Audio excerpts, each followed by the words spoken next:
Halo, assalamualaikum warahmatullahi wabarakatuh. Nama saya Muhammad Khairul Rohman, NPM 212200033. Saya akan menjelaskan tentang Kesultanan Mughal dari India. Kesultanan Mughal adalah kerajaan Islam yang pernah berkuasa di India dari abad ke-16 hingga abad ke-19. Meski bukan kerajaan Islam pertama di India, kerajaan ini memberikan pengaruh yang besar terhadap perkembangan Islam di tanah Hindu tersebut. Kesultanan Mughal atau Kerajaan Moghul di India didirikan oleh Zahiruddin Babur, cucu Timur Leng yang berasal dari keturunan Genghis Khan dari Mongol. Sementara khalifah yang membawa daulah Mughal ke puncak kejayaan adalah Jalaluddin Akbar yang memerintah antara 1556 sampai 1605 Masehi. Namun, memasuki abad ke-19, Kesultanan Mughal mulai runtuh karena para raja penerusnya tidak sanggup mempertahankan kebesaran para pendahulunya. Berdirinya Kesultanan Mughal. Zahiruddin Muhammad Babur adalah putra Umar Sheikh Mirza, penguasa Fergana, dan Kutluk Nigar Khanum, keturunan Chagatai Khan, anak Genghis Khan. Di usia 11 tahun, Babur telah mewarisi daerah Fergana dari ayahnya. Sejak muda, ia telah berambisi menaklukkan Samarkand, kota penting di Asia Tengah kala itu. Dengan bantuan Raja Ismail I dari Kerajaan Safawi, Babur berhasil menaklukkan Samarkand pada 1494 Masehi. Satu dekade kemudian, ia menduduki kekuasaan di Kabul, ibu kota Afghanistan, dan segera memusatkan perhatiannya pada India. Kala itu, India dikuasai oleh Ibrahim Lodi dari Kesultanan Delhi yang pemerintahannya sedang tidak stabil.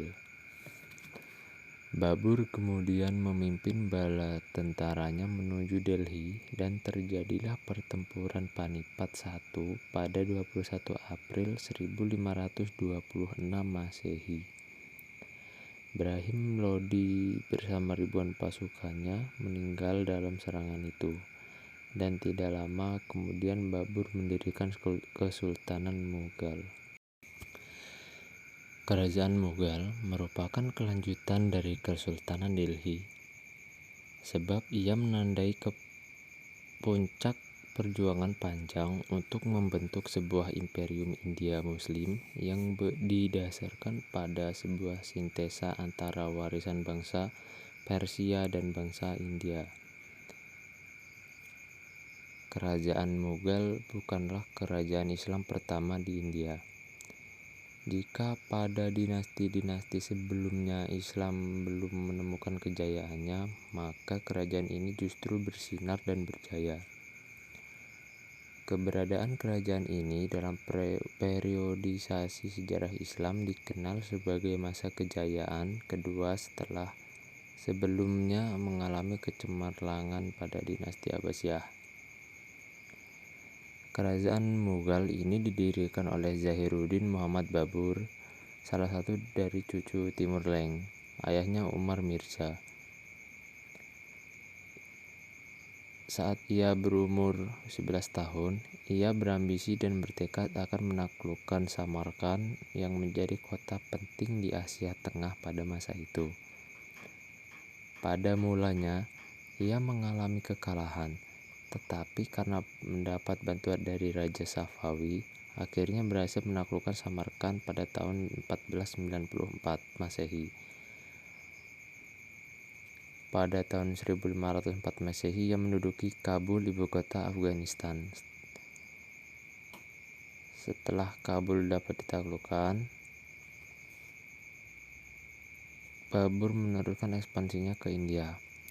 Kala itu Ibrahim Lodi, penguasa India, dilanda krisis sehingga stabilitas pemerintahan menjadi kacau. Alam Khan, paman dari Ibrahim Lodi, bersama Daulat Khan, gubernur Lahore, mengirim utusan ke Kabul, meminta bantuan Babur untuk menjatuhkan pemerintahan Ibrahim Lodi di Delhi. Permohonan itu langsung diterimanya. Pada tahun 1525 Masehi, Babur berhasil menguasai Punjab dengan ibu kota Lahore. Setelah itu, ia memimpin tentaranya menuju Delhi pada 21 April 1526 Masehi. Terjadilah pertempuran yang dahsyat di Panipat. Ibrahim Lodi beserta ribuan tentaranya terbunuh dalam pertempuran itu. Babur memasuki kota Delhi sebagai pemenang dan menegakkan pemerintahannya di sana. Dengan demikian berdirilah kerajaan Mughal di India.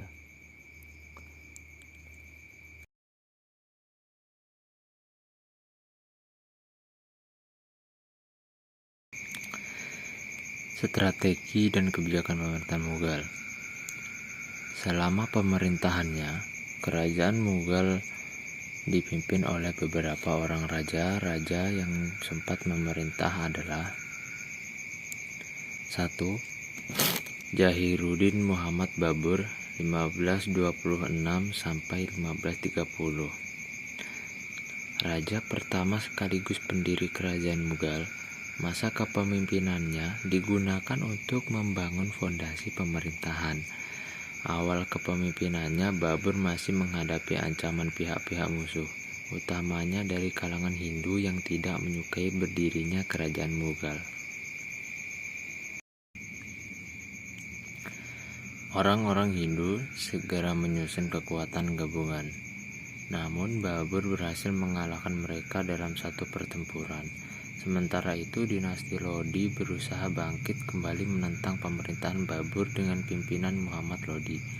Pada pertempuran di dekat Gogra, Babur dapat menumpas kekuatan Lodi pada tahun 1529 Masehi. Kemudian yakni pada tahun 1530 Babur meninggal dunia. Yang kedua ada Humayun 1530 sampai 1556. Sepeninggal Babur, tahta kerajaan Mughal diteruskan oleh anaknya yang bernama Humayun. Humayun memerintah selama lebih dari seperempat abad 1530 sampai 1556 Masehi. Pemerintahan Humayun dapat dikatakan sebagai masa konsolidasi kekuatan periode 1. Sekalipun Babur berhasil mengamankan Mughal dari serangan musuh, Humayun masih saja menghadapi banyak tantangan. Ia berhasil mengalahkan pemberontakan Bahadur Shah, penguasa Gujarat yang bermaksud melepaskan diri dari Delhi. Pada tahun 1450, Humayun mengalami kekalahan dalam peperangan yang dilancarkan oleh Sher Khan dari Afghanistan. Ia melarikan diri ke Persia. Di pengasingan ia kembali menyusun kekuatan. Pada saat itu Persia dipimpin oleh penguasa Safawiyah yang bernama Tahmasp. Setelah 15 tahun menyusun kekuatannya dalam pengasingan di Persia, Humayun berhasil menegakkan kembali kekuasaan Mughal di Delhi pada tahun 1550 Masehi. 1555 Masehi. Ia mengalahkan kekuatan Khan Shah setahun kemudian, yakni pada tahun 1556 Humayun meninggal. Yang ketiga, Akbar 1556 sampai 1605. Pengganti Humayun adalah Raja Mughal paling kontroversial. Masa pemerintahannya dikenal sebagai masa kebangkitan dan kejayaan Mughal sebagai sebuah dinasti Islam yang besar di India. Ketika menerima tahta kerajaan ini, Akbar baru berusia 14 tahun, sehingga seluruh urusan pemerintah dipercayakan kepada Bairam Khan, seorang penganut Syiah. Di awal masa pemerintahannya, Akbar menghadapi pemberontakan sisa-sisa keturunan Sherkan Shah yang masih berkuasa di Punjab. Pemberontakan yang paling mengancam kekuasaan Akbar adalah pemberontakan yang dipimpin oleh Himu yang menguasai Gwalior dan Agra. Pasukan pemberontak berusaha memasuki kota Delhi.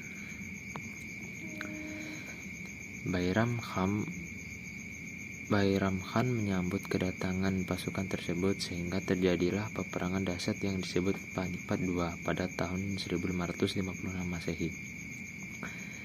Himu dapat dikalahkan dan ditangkap, kemudian dieksekusi. Dengan demikian Agra dan Gwalior dapat dikuasai penuh. Setelah Akbar dewasa, ia berusaha menyingkirkan Bairam Khan yang sudah mempunyai pengaruh sangat kuat dan terlampau memaksakan kepentingan aliran Syiah.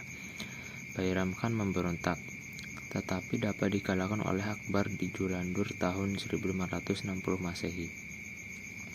Setelah persoalan-persoalan dalam negeri dapat diatasi, Akbar mulai menyusun program ekspansi. Ia berhasil menguasai Chundar, Gond, Chitor, Rantabar, Kalinjar, Gujarat, Surat, Bihar, Bengal, Kashmir, Orissa, Deccan, Galwigar, Narhala, Atmatnagar, dan Asirga.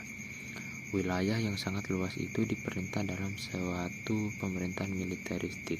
Keberhasilan ekspansi militer Akbar menandai berdirinya Mughal sebagai sebuah kerajaan besar.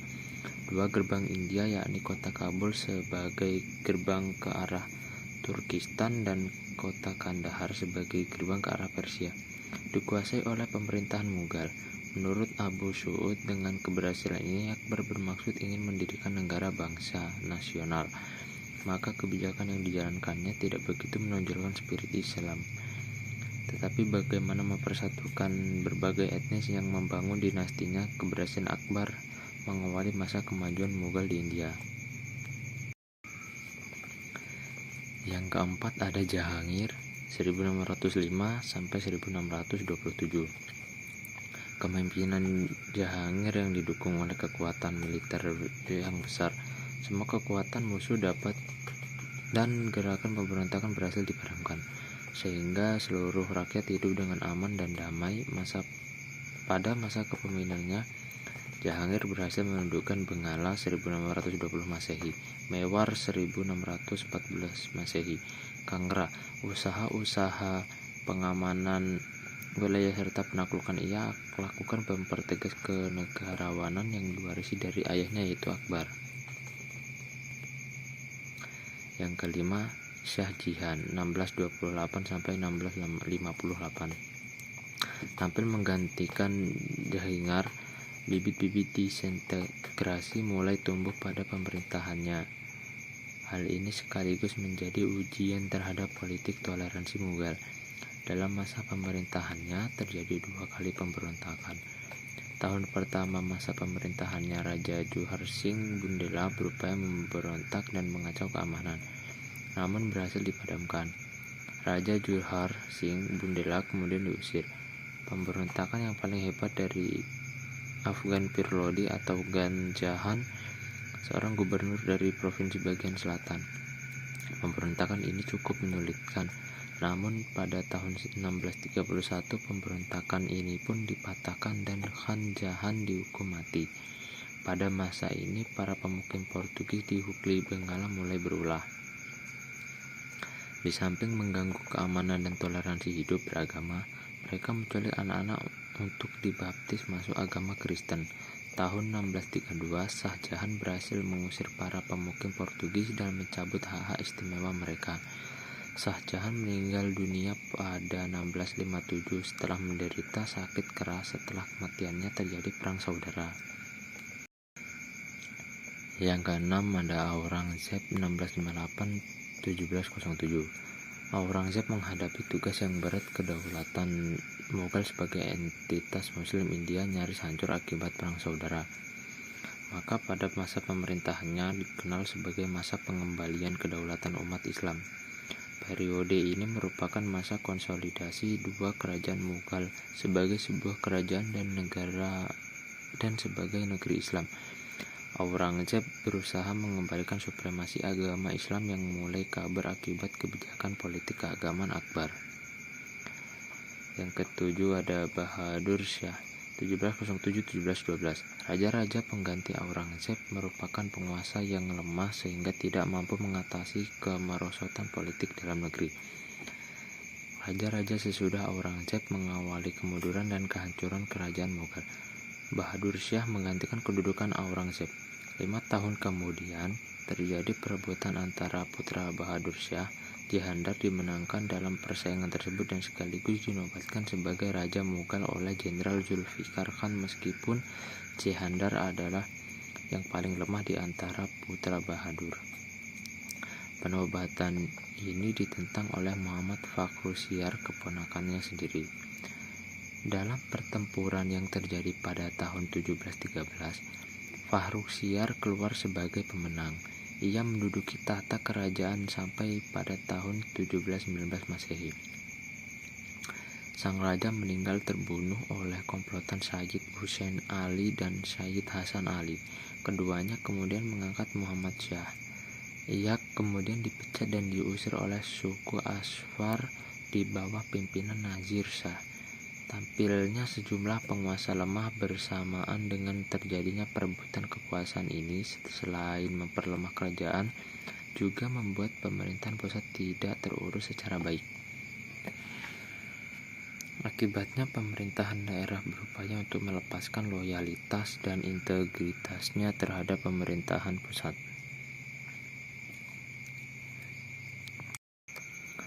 Yang kedelapan ada Jihandar 1712-1713. Pada masa pemerintahan Shah Alam 1760 sampai 1806, kerajaan Mughal diserang oleh pasukan Afghanistan yang dipimpin oleh Ahmad Khan Durrani.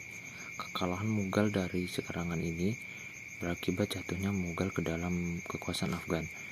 Shah Alam tetap diizinkan berkuasa di Delhi dengan jabatan sebagai Sultan Akbar II 1806-1837. Pengganti Shah Alam memberikan konsesi kepada E1C untuk mengembangkan perdagangan di India sebagaimana yang diinginkan oleh pihak Inggris, dengan syarat bahwa pihak perusahaan Inggris harus menjamin penghidupan raja dan keluarga istana. Kehadiran EIC menjadi awal masuknya pengaruh Inggris di India. Yang ke-9 ada Bahadur Shah 1837-1858. Pengganti Akbar II menentang isi perjanjian yang telah disepakati oleh ayahnya. Hal ini menimbulkan konflik antara Bahadur Shah dengan pihak Inggris. Bahadur Shah, raja terakhir kerajaan Mughal, diusir dari istana pada tahun 1885 Masehi. Dengan demikian berakhirlah kekuasaan kerajaan Islam Mughal di India.